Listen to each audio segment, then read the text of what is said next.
Politisasi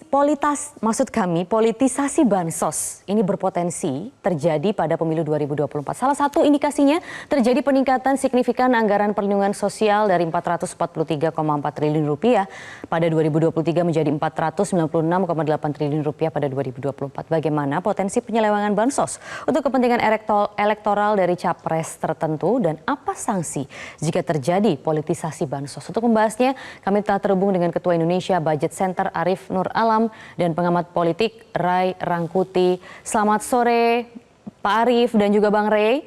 Terima kasih atas waktunya. Ya, selamat sore Mbak Maria, selamat sore Bung Ray Rangkuti. Baik, Pak Arief, mungkin saya ingin tahu seberapa besar sebenarnya potensi penyelewengan bansos ini bisa terjadi. Seperti apa mekanismenya?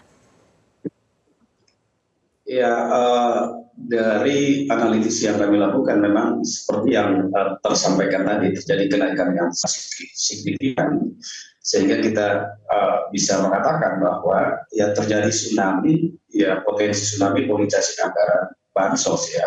Kenapa kita mengatakan itu? Kenapa kita mengatakan itu? Karena memang kenaikan signifikan bansos tidak seiring dengan transparansi dan akuntabilitas. Ya, kenapa kita mengatakan transparansi dan akuntabilitas menjadi soal? Karena kita melihat potensi politisasi bansos itu ada potensi abuse of power di sana, ada penyalahgunaan data penerima, ada juga penyelewengan dana, dan juga kita melihat ada potensi penggunaan simbol atau atribut peserta pemilu dan personifikasi kebijakan bansos itu sendiri. Dan yang terakhir adalah bagaimana bansos dijadikan instrumen untuk mempengaruhi preferensi politik masyarakat penerima bansos. Nah, saya kira beberapa case yang ada di daerah mengkonfirmasi tentang hal itu. Sehingga saya kira Bawaslu betul-betul ya harus memastikan bahwa distribusi bansos seiring dengan bagaimana melakukan upaya progresivitas pengawasan, karena ini sangat jor-joran dan saya kira ini sangat berisiko dalam rangka untuk mendorong pemilu kita lebih bersih dan berintegritas. Oke. Pak, tapi Menteri Sosial ini mengatakan sejak Januari 2021 bantuan sosial ini disalurkan lewat transfer bank ke rekening keluarga penerima manfaat. Nah, seharusnya kan ini memperkecil peluang politisasi bansos. Tanggapan Anda? Iya, itu benar. Kalau kita lihat kecenderungan bansos sekarang kan diadakan dengan menghadirkan massa yang begitu besar, juga tidak jelas siapa pengelola bansosnya, ya kan. Lalu kemudian ya masyarakat juga tidak mengetahui bansos itu diperuntukkan siapa saja penerimanya, ya.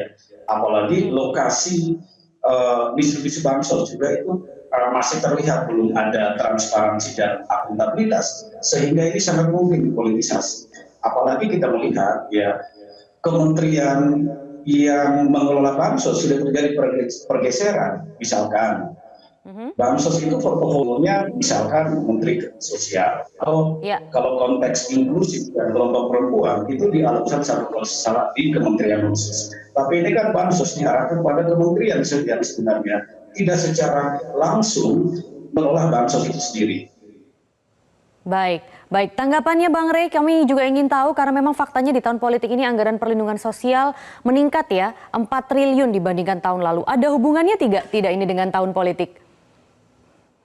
Ini sudah gejala umum, nggak perlu lagi kita reka-reka sebetulnya. Tidak hanya di pilpres kayak begini gitu ya, dengan ambisi menang satu putaran gitu. Di pilkada-pilkada juga hal yang kayak begini nih terjadi. Bukan hanya meningkatkan dana bansosnya, tapi juga bentuknya, ragamnya, dan lebih dari itu juga misalnya untuk mendapatkan dana sebanyak-banyaknya itu yang sering kali terjadi misalnya apa istilahnya itu ya pola ijon ya kan, yaitu memberikan sebanyak-banyaknya izin untuk tambang macam-macam itu demi kepentingan mengambil duit di muka, nanti akan dibayar dengan izin-izin tambang itu kepada mereka pengusaha-pengusaha atau siapapun dan sebagainya. Itu terlalu klasik model ini. Yang sebetulnya perlu diperbaharui itu adalah tata cara kerja Bawaslu gitu. untuk masuk ke wilayah-wilayah yang seperti ini. Sudah sangat transparan. Nah, supaya tidak bisa disebut sebagai tindakan koruptif, tindakan politik uang, ya dilegalisasi melalui apa yang disebut dengan bansos. Ya, nanti juga di pilkada-pilkada juga modelnya begitu gitu. Tapi kita semua tahu tidak sedikit efek dari model-model yang seperti ini kepada elektoral. Misalnya kayak kemarin nih saya membaca satu survei yang tingkat kepuasan kepada pemerintah yang sekarang itu turun begitu, tetapi mereka yang tetap mengatakan puas kepada pemerintahan yang sekarang ini, alasan utama yang mereka yang paling tinggi itu adalah karena masih ada bansos gitu. Oke, jadi bansos ini punya potensi tinggi karena meningkatkan alasan ada elektoral bansos pasangan calon tertentu, Bang Rey. Oh iya, kan saya sudah sebut tadi itu. Iya. Jadi alasan Seberapa memang besar ada kecenderungan. potensinya ini cukup tinggi begitu?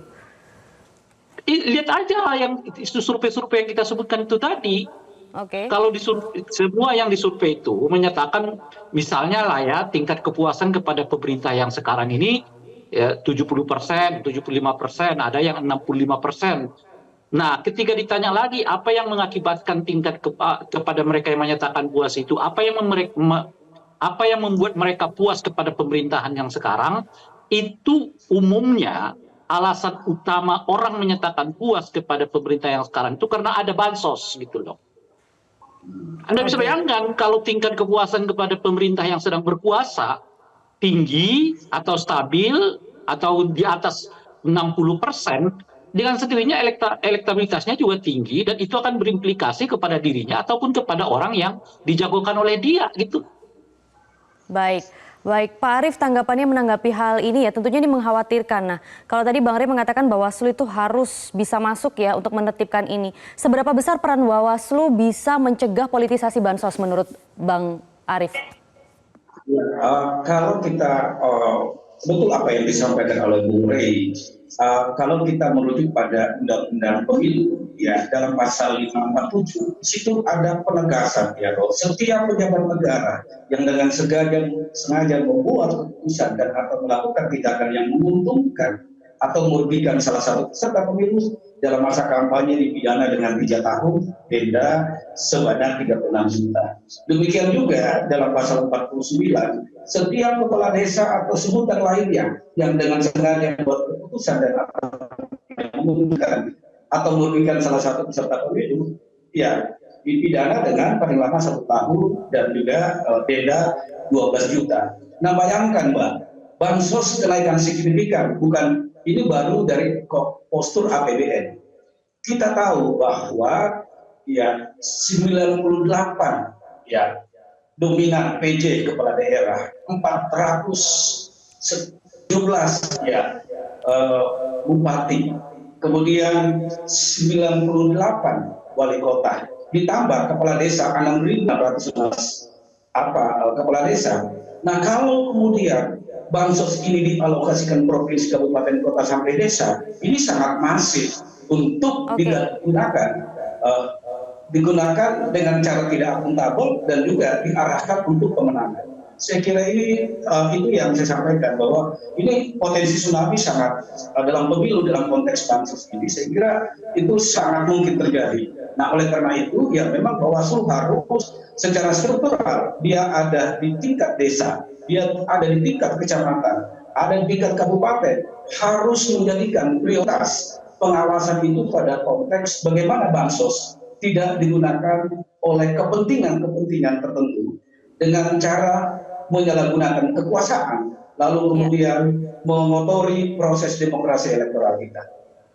Baik, Bang Rey, seberapa besar kita bisa meyakini Bawaslu bisa mencegah ini?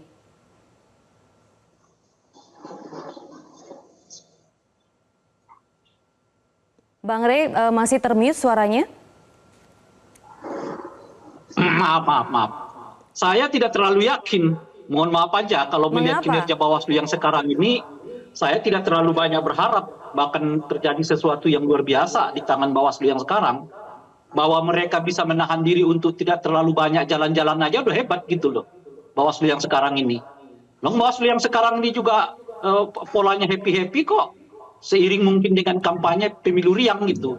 Jadi mereka ya keluar ke sana, keluar Ada yang mau lapor, orangnya kagak ada di situ gitu ya. Ketika ditanya di mana, oh lagi ke sana, lagi ke sana, lagi ke sana. Kemarin kita bawa, saya dengar kawan-kawan dari luar negeri mau laporkan apa namanya itu mereka katanya belum didaftar di luar negeri. Ya, Ya. Bawaslu-nya kagak ada dan sebagainya. Jadi kalau kembali ke pertanyaan tadi ditanyakan misalnya seberapa besar kewenangan Bawaslu? Gede banget kewenangan Bawaslu itu.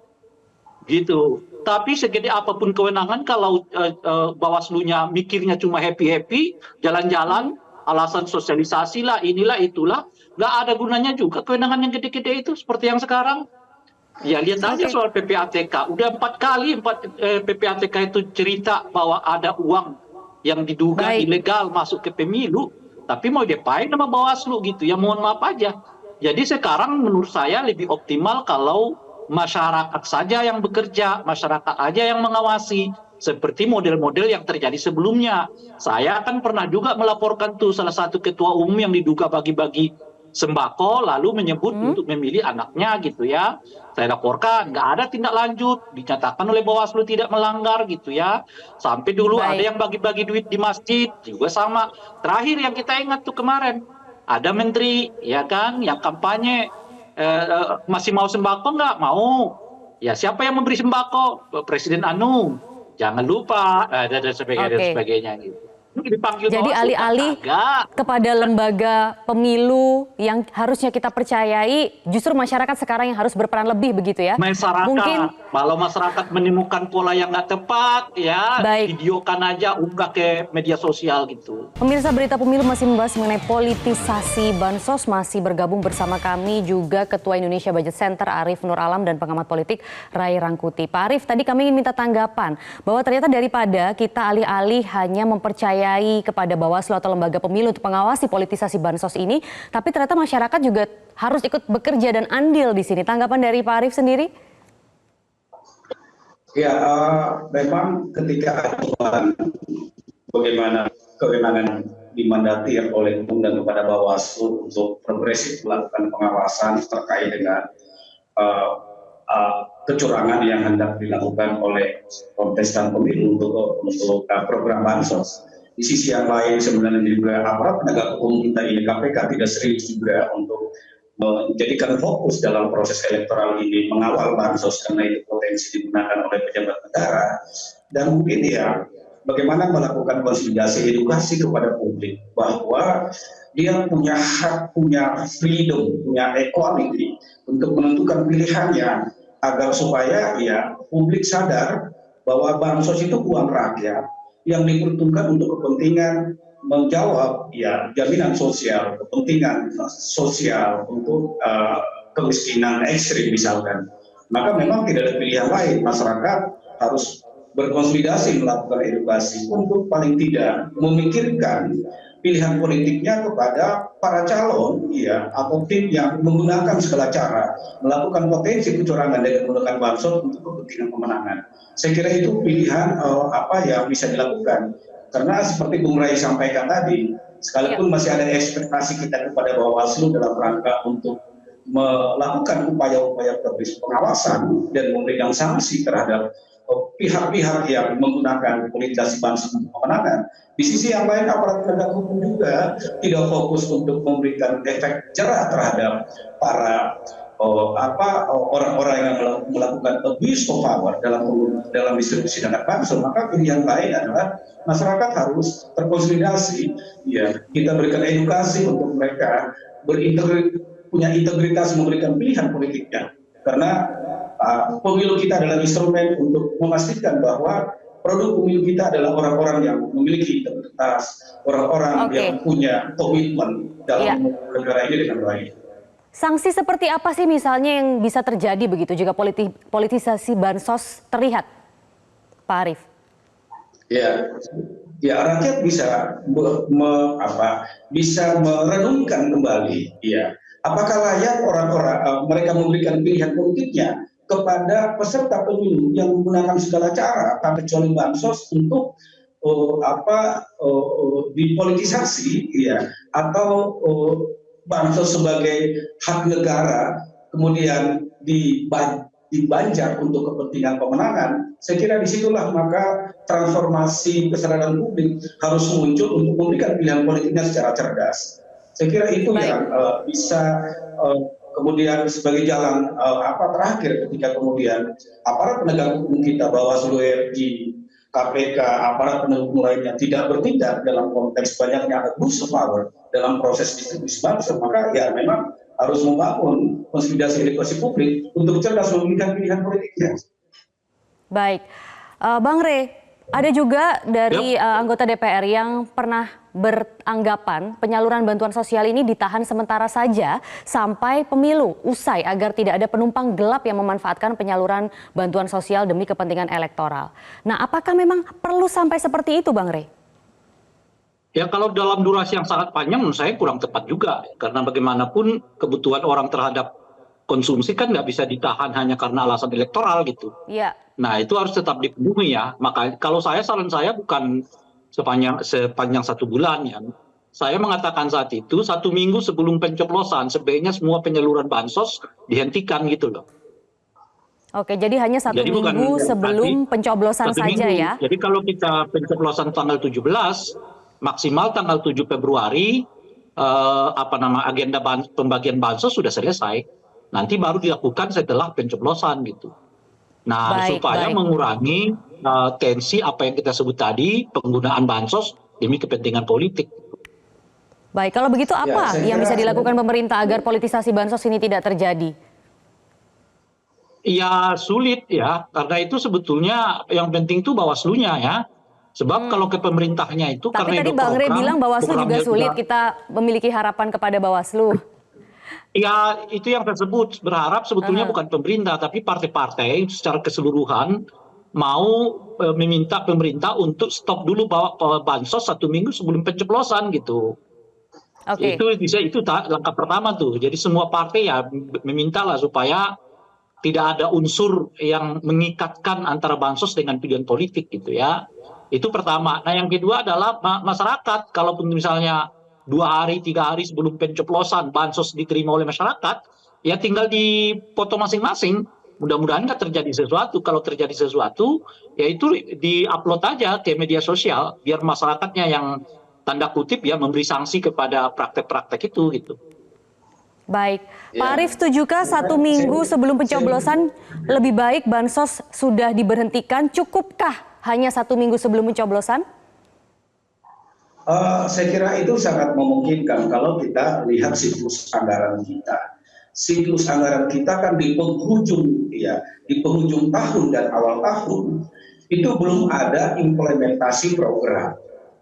Itu yang karena dia terimplementasi, dan kalau kita siklus anggaran APBN dan APBD itu bulan 3. Ya, kalau kita berbasis pada undang-undang perencanaan pembangunan nasional kita dikaitkan dengan 3 paket keuangan negara kita, itu implementasi anggaran itu bulan 3, bulan 4. Itu satu hal. Hal yang kedua, ya saya sepakat apa yang disampaikan Bung Rai ya. Di satu sisi bahwa Bawaslu harus kita dorong untuk melakukan langkah-langkah kreatif, inovatif dan terobosan. Di sisi yang lain kan kalau itu dipaksakan, ya saya kira agak sulit kita bisa menjamin bahwa itu tidak dipolitisasi. Nah, kalaupun harus dilakukan, ya setelah masa tenang, tentunya dengan ya harus transparan, akuntabel. Ya, jangan-jangan kemudian misalkan ya ada putaran berikutnya atau pilkada tetap dilanjutkan lagi dengan situasi yang normal tanpa transparansi, tidak diketahui siapa yang layak mendapat bansos itu, siapa penerimanya, siapa pelaksananya dan seterusnya. Sehingga pencegahan untuk sementara dalam konteks pemilu yang 14 Februari itu bisa kita lakukan. Pada saat yang bersamaan kita juga mengantisipasi atau mencegah proses pilkada atau proses tahapan berikutnya kalau itu terjadi. Sehingga kita bisa memastikan bansos ini kemudian betul-betul tujuan dan semangatnya dalam rangka untuk memberikan jaminan social protection pada masyarakat miskin ekstrim. Bukan kemudian ya ini jadi banjakan untuk kepentingan pemenangan. Saya kira ya ini yang menjadi perhatian kita semua, saya kira. Iya, semoga memang ini bisa menjadi perhatian dan juga pengawasan bagi kita semua ya. Ketua Indonesia Budget Center Arief Nur Alam dan juga pengamat politik Ray Rangkuti, terima kasih sudah bergabung bersama kami di Berita Pemilu. Jelajahi cara baru mendapatkan informasi. Download Metro TV Extend sekarang.